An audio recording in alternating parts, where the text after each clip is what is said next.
എന്റെ പേര് ആലിസ് ബാബു, ഇത് ഹസ്ബൻഡ്. അതാണ്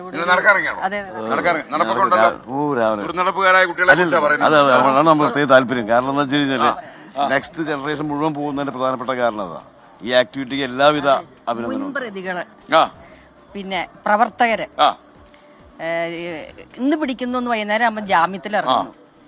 നേരത്തെ സാറ് പറഞ്ഞ പോലെ നമ്മുടെ നിയമങ്ങൾ പൊളിച്ചെഴുതണം. കാലത്ത് ഇത്തരം മയക്കുമരുന്നുകളില്ല, ഇത്രയും ആഭാസ തരങ്ങളില്ലാത്ത കാലത്ത് എഴുതിയുണ്ടാക്കിയ നിയമങ്ങള് കാലത്തിന് അനുസൃതമായിട്ട് മാറ്റി എഴുതുക. അത് എന്റെ ഒരു അഭ്യർത്ഥനയാണ്. വാർത്ത കാണുമ്പോൾ ടി വി തല്ലി പൊളിക്കാനാ മുഖ്യമന്ത്രി ശ്രദ്ധപ്പെടുത്തും. ടിവിയില് വാർത്ത കാണുമ്പോൾ തല്ലി പൊളിക്കാനാ തോന്നുന്നു.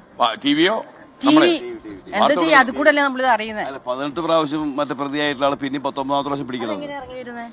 മുൻപ്രതിയായിരുന്നു എന്ന് പറഞ്ഞാൽ അല്ലാത്ത ഏതെങ്കിലും കൾപ്രിറ്റിനെ പിടിക്കുന്നുണ്ടോ? ഇപ്പൊ എല്ലാവർക്കും ഒരു ഇതുണ്ട്. തീർച്ചയായിട്ടും നമ്മുടെ ആൾക്കാരൊക്കെ ശ്രദ്ധിക്കുന്നുണ്ട്. Okay, thank you. മുൻപ്രതികളെ ഒഴിവാക്കുക. ഓക്കെ, അപ്പൊ നടക്കട്ടെ, നിങ്ങൾ നടപ്പ് തുടരട്ടെ. കേരളോർമ്മ. കേരളോർമ്മയാണോ? അല്ല, ഞാൻ ശ്രീകൃഷ്ണ. അടുത്തടുത്ത. Okay, thank you.